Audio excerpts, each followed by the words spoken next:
Olá, gente! Como é bom estar aqui com o programa Transformação em Cristo na TV. Como é bom estar aqui para trazer uma palavra de Deus para a sua vida. Como eu sempre falo, este programa nasceu no coração de Deus e foi programado para o seu coração. Eu quero que você fique comigo ouvindo esta palavra. Você que está aí pensando como ser melhor na vida, eu preciso estar mais perto de Deus, ou eu preciso de Deus. Esta palavra chama-se Como Ser Segundo o Coração de Deus. Tenho certeza que você não vai se arrepender e Jesus pode transformar a sua vida a partir deste momento. Ouça a mensagem, no final voltamos, fazemos uma oração sobre a sua vida em nome de Jesus.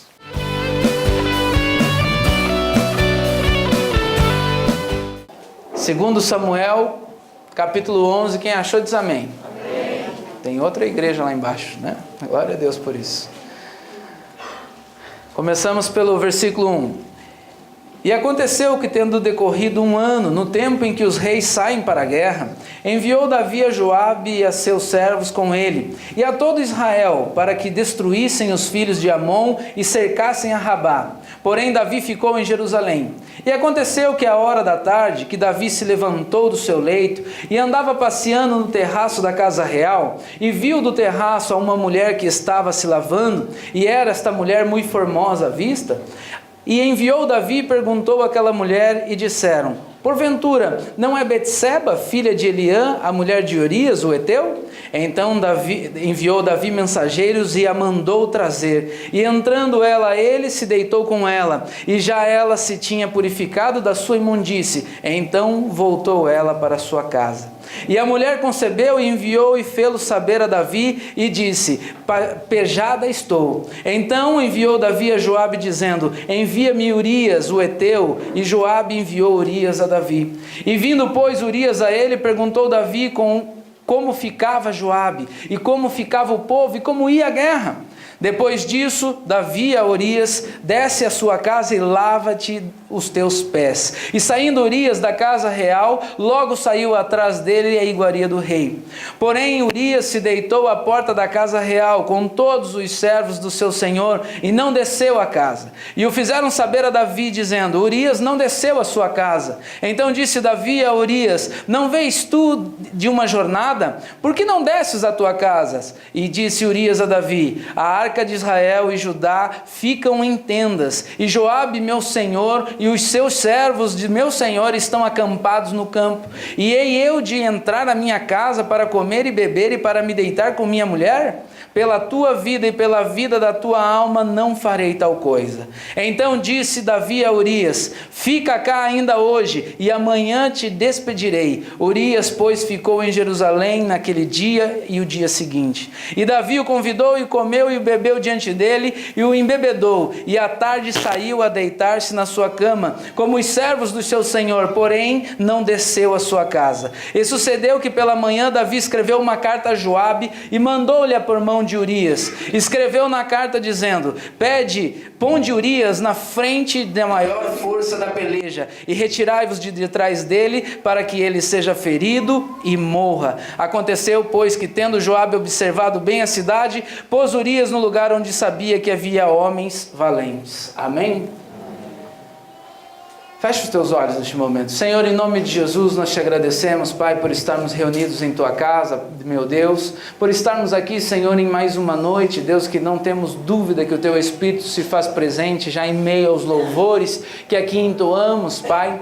E nós queremos te pedir, Senhor, de todo o nosso coração, meu Deus, de nada adiantaríamos estarmos com a igreja cheia, Senhor, de nada adiantaríamos de estarmos, Senhor, reunidos neste lugar, se a tua presença não fosse real em nossas vidas. Por isso, fala conosco nesta noite, Deus. Usa, Senhor, o pregador como teu instrumento, Deus, para dizer aquilo que vem diretamente do teu trono e não tão somente aquilo que nós desejamos, pois muitos aqui procuram respostas para as suas vidas, meu Pai, procuram respostas para os seus negócios, Pai, procuram respostas para a sua casa. E eu te peço, Deus, que assim seja respondidos, Pai, de acordo com aquilo que vem do teu trono, que seja o alimento espiritual dos céus nessa noite, para todo aquele que crê. Assim, Senhor, nós oramos, e todos digam amém. Amém, amém, Pai de Deus. Sente nesse mesmo espírito. Então aqui a gente começa contando uma história, né? A Bíblia nos conta essa história de um rei, o rei Davi, que é o rei mais conhecido no mundo até hoje, né? Se não é o mais, é um deles, no entanto, tão somente porque o nome dele está gravado na Bíblia e ele foi um dos, se não dos maiores, dos maiores homens de Israel, né? A quem eles têm muito orgulho. Quando eu fui visitar a Israel, as 2 vezes que eu fui lá, eu tive a possibilidade de ir aonde está sepultado Davi, né? No Monte Sião. E eles idolatram a mesma coisa lá, né? Os judeus levam muito a sério, tem até homens do exército, né, guardando aquele caixão para que ninguém roube ou coisa parecida, porque Davi foi uma grande figura, uma figura importante, emblemática em Israel. Não só para Israel, Davi também foi uma figura importante e emblemática para Deus. Davi, a palavra de Deus fala que quando Saul peca e erra contra o Senhor, como nós pregamos aqui, acho que semana passada, se não me falha a memória, né? Samuel chega para Saul e diz assim: o Senhor já tem escolhido alguém para si, para tomar o seu lugar, e este varão é segundo o coração de Deus. Ou seja, a palavra de Deus nos orienta, nos mostra que Davi era um homem segundo o coração de Deus. E o que é ser segundo o coração de Deus, irmãos? Tem muita gente que pensa que ser segundo o coração de Deus é ser predestinado por Deus, segundo a vontade de Deus, daquilo que Deus fez para ser. Não. Segundo o coração de Deus é alguém que agrada a Deus. Segundo o coração de Deus é alguém que anda segundo a vontade do Senhor. Quando eu ando segundo a vontade de Deus, eu estou segundo o seu coração, segundo aquilo. O coração na Bíblia, sempre que você ler isso, você sabe que o coração, ele é um símbolo de expressão de emoções, né? Mas na verdade, na Bíblia ele é o contrário, ele é o símbolo de expressão de razão. Quando fala coração na Bíblia, ele está falando da mente. Está falando da nossa razão, daquilo que nós colocamos como racional, né? Como a gente pode fazer os nossos pensamentos, né? Assim era a condição de Davi. Davi andava segundo a vontade de Deus em todas as suas coisas, e o seu coração estava ligado com Deus, né? É assim que a coisa acontece quando nós nos tornamos alguém que é segundo o coração de Deus. Nós não somos segundo o coração de Deus até que começamos a andar segundo a sua vontade. Quando nós começamos a fazer a vontade de Deus, logo logo estamos como Davi. Andamos naquilo que Deus aprova, andamos naquilo que Deus quer, andamos naquilo que Deus faz, andamos no centro da sua vontade, andamos, ainda que muitas vezes não entendamos as coisas que estão acontecendo, andamos segundo a vontade de Deus. E eu vou te falar uma coisa, mesmo que você não entenda as coisas, irmãos, ande segundo aquilo que Deus está fazendo, que vai ser o melhor para você, né? Deus sempre tem o melhor, a vontade de Deus é boa, perfeita e agradável. Deus sempre tem o melhor para as nossas vidas. A vontade de Deus é que a gente seja, lá em Jeremias 29 diz: eu bem sei a vontade que tenho de vós e os pensamentos que tenho de vós. E que não são pensamentos malignos ou pensamentos de mal.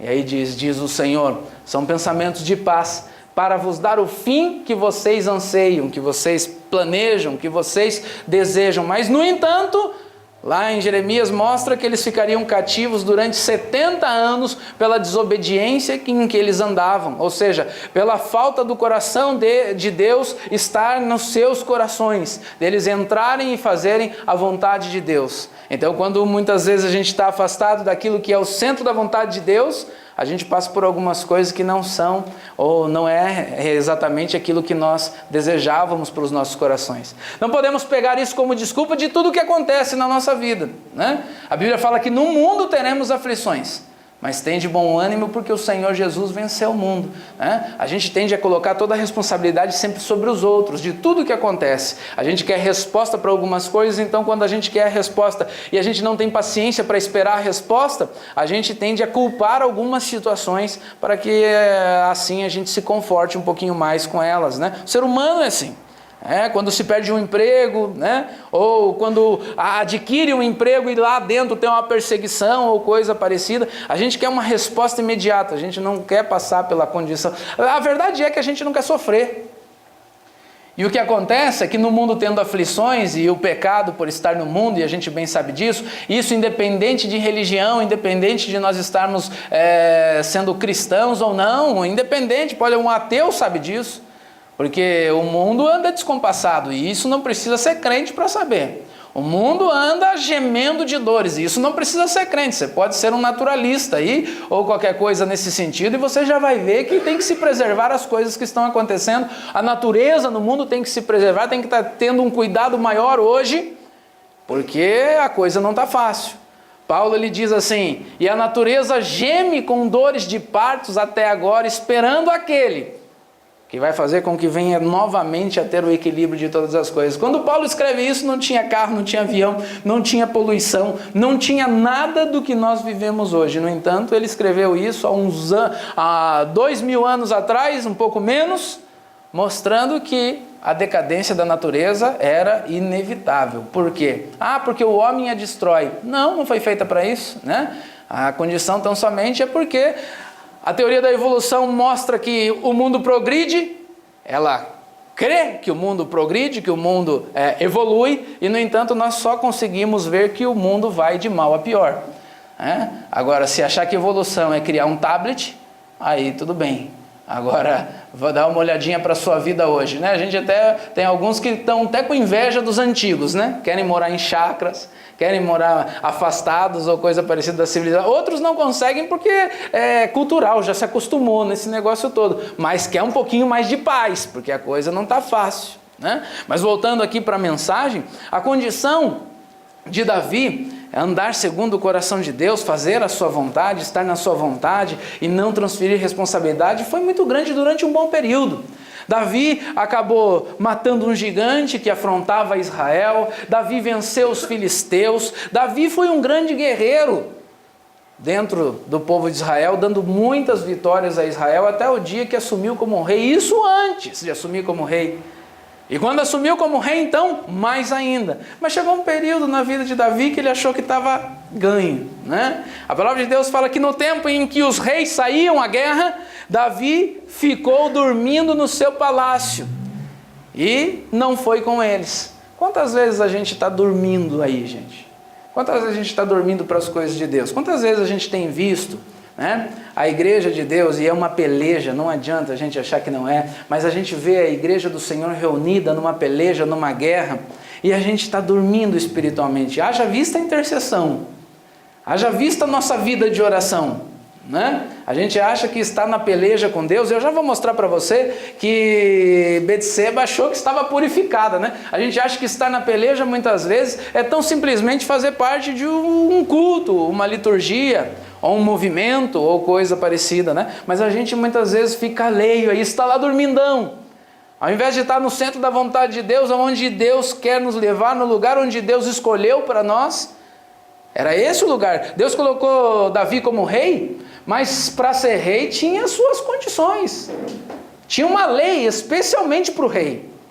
E aí a primeira condição da lei era: medita nesta lei de dia e de noite. Era uma coisa que Davi tinha que fazer constantemente.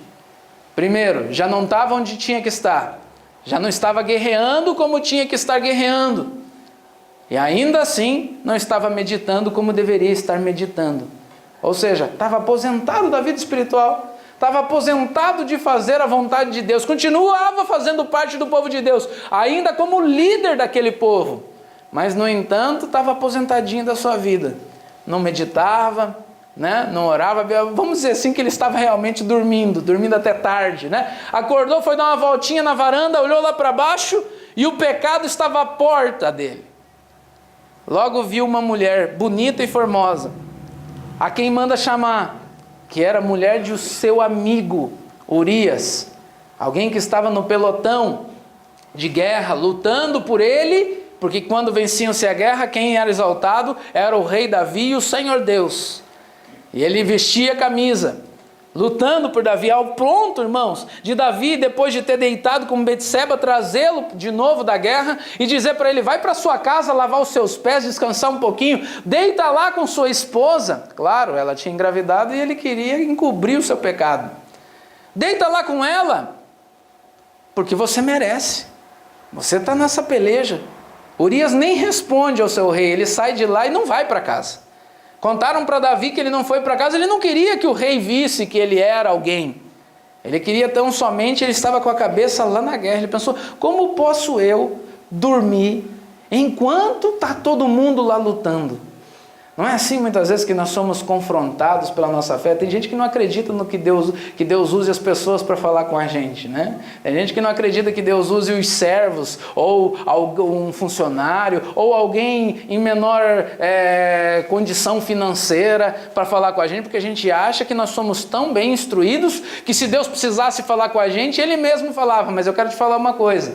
Tem momentos da vida da gente que mesmo a gente tendo plantado tantas coisas boas como Davi plantou, tem momentos na vida do ser humano que ele não consegue mais ouvir a Deus. Davi, se ele conseguisse ouvir a Deus, primeiro que ele não tinha tentado para Betseba, tinha resistido ao pecado na sua vida.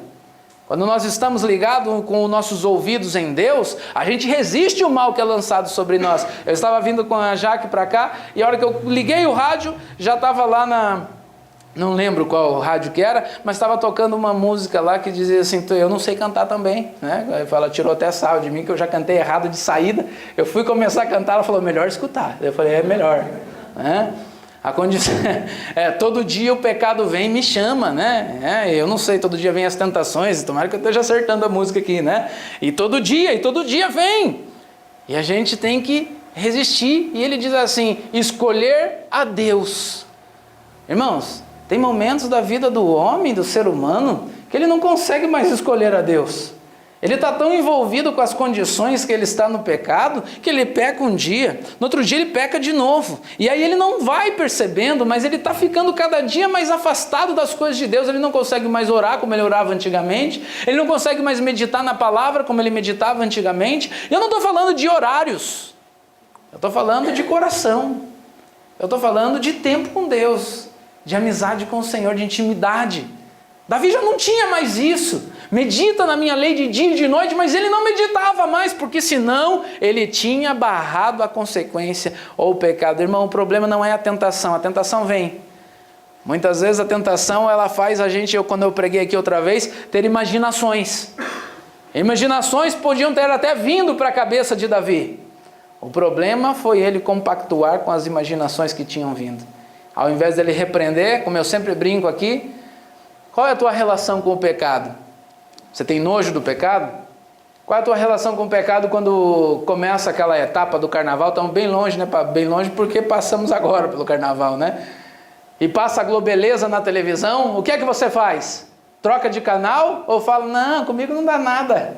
Eu posso ver isso aqui sem problema nenhum, eu sou forte. Eu sou segundo o coração de Deus, isso não me afeta, né? Ou coisa parecida. É assim que as coisas andam. Olha, gente, a gente vai... Eu vou falar uma coisa para você. Davi estava nessa condição.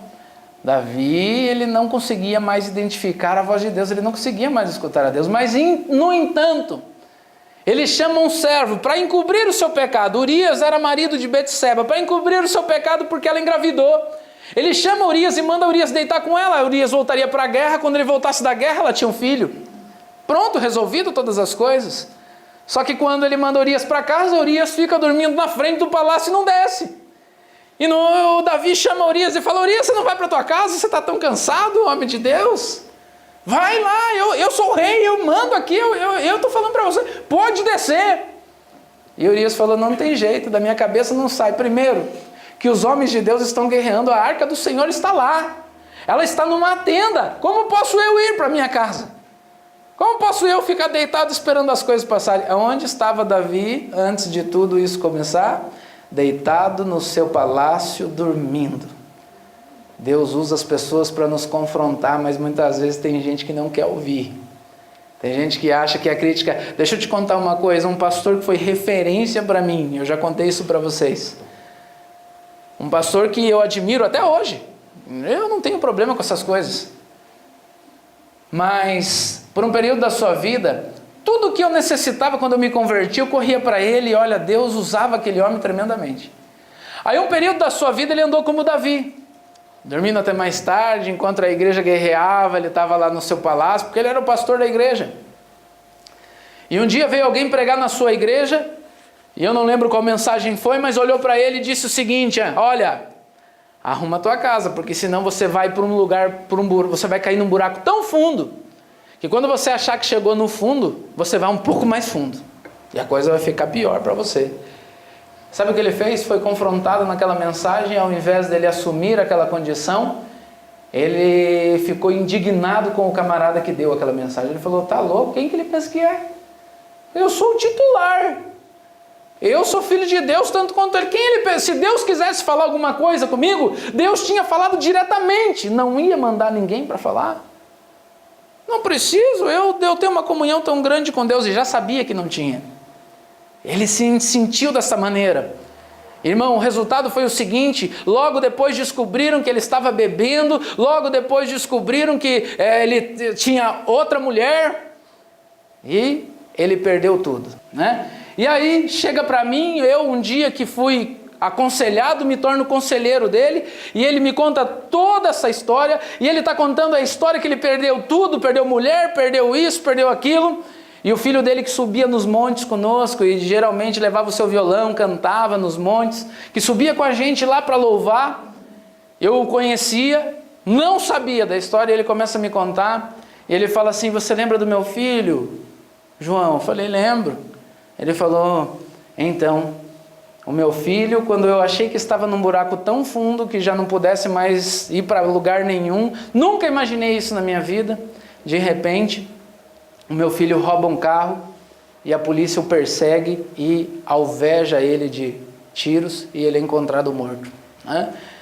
E ele me conta aquilo, cheio de lágrimas nos olhos e tal, e eu também fiquei arrebentado com a história, aquela coisa toda, né? E aí alguém pode até pensar assim, mas que Deus ruim foi esse? Não foi Deus. Deus avisou ele antes.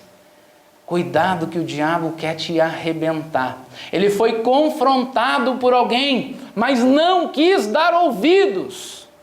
Muitas vezes as pessoas elas são confrontadas pelas situações da sua vida, por gente que vem até ele, mas ele não consegue dar ouvidos para essas coisas. Davi se achava tão superior às coisas que ele estava passando por ele ser rei, que ele sabia que o que ele cometeu era errado, mas ainda não tinha nenhum sentimento no seu coração de que Deus iria castigá-lo, porque ele achava que ele era diferente. Você quer saber como isso eu sei disso?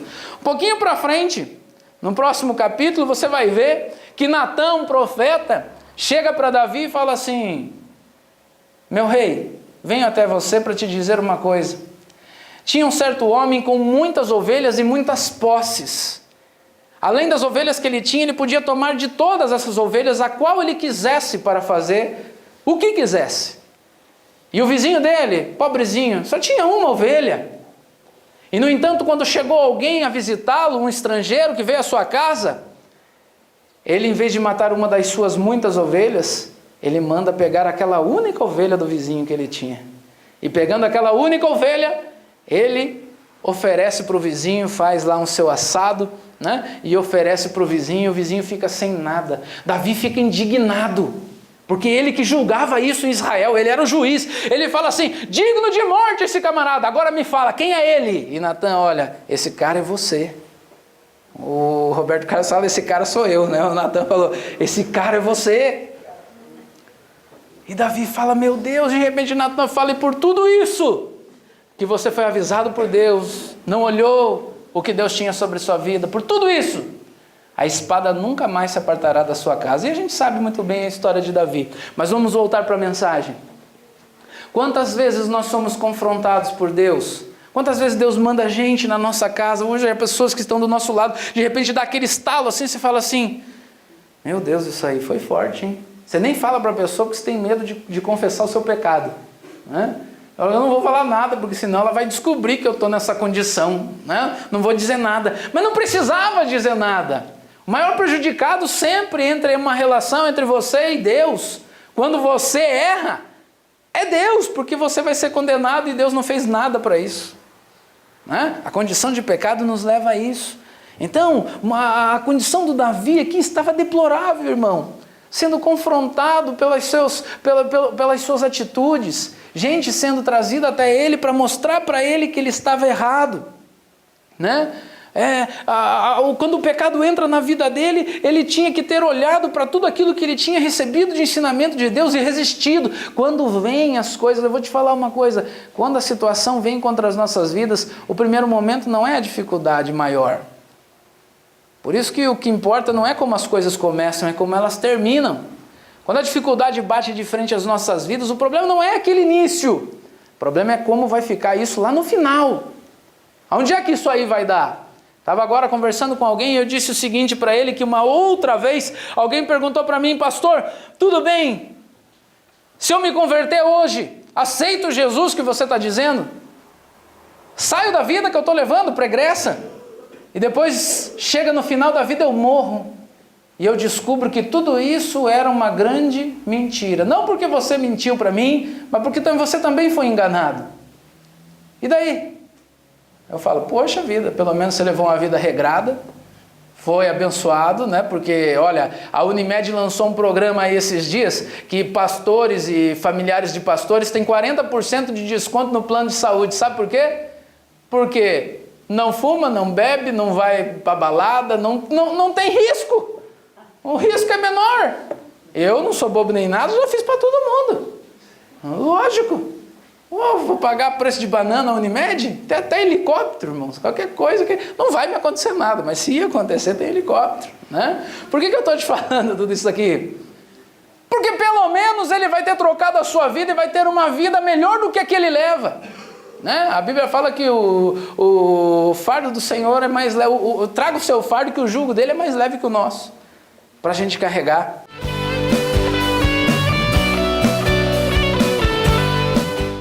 Então, gente, eu não disse que essa mensagem iria impactar a sua vida, mas o nosso tempo é curto e ela não termina por aqui. No próximo programa, temos a continuação dessa mensagem, que eu tenho certeza que ainda vai completar e impactar a sua vida. Eu quero agora que você fique com os nossos patrocinadores. São esses que investem no reino de Deus para que eu possa chegar à tua casa com a mensagem do Evangelho todos os dias.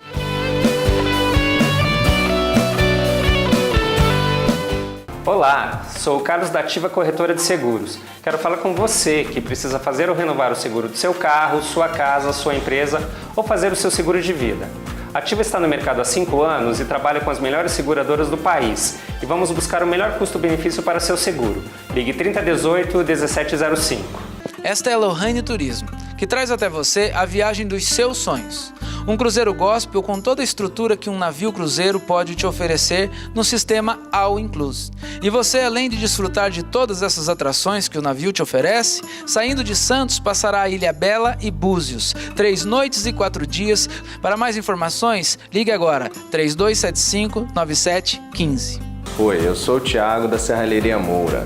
Nossa empresa está localizada no bairro do Portão. Trabalhamos com a fabricação de grades, portões, automatização e estruturas metálicas. Somos uma empresa cristã com um total comprometimento no prazo e na qualidade do serviço. Parcelamos em até 12 vezes nos cartões. Nosso telefone é 4101-9448.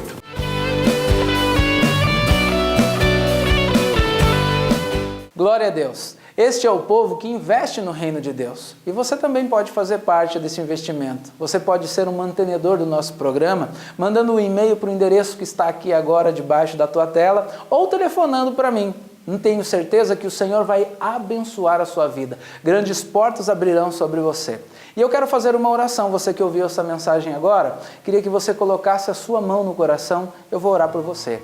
Senhor, em nome de Jesus, eu quero agora, Deus, que aonde estiver o meu irmão e a minha irmã do outro lado da TV, que o Senhor assim abençoe as suas vidas. Pregamos hoje como ser a primeira parte de ser o segundo coração de Deus, e eu quero que o Senhor assim, Deus, faça sobre eles, fazendo com que esta mensagem ecoe em seus corações, e que assim possa ser abençoado, tão somente, Senhor, a sua vida, mas também aqueles que fazem parte da sua família, meu Deus, todos da sua casa, os seus parentes, aqueles que eles estão colocando agora na esperança de transformação. Em nome de Jesus, Senhor, haja transformação sobre esta casa e este lar, em nome de Jesus, amém.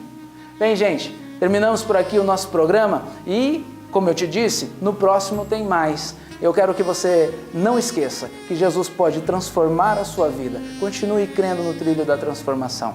Amém?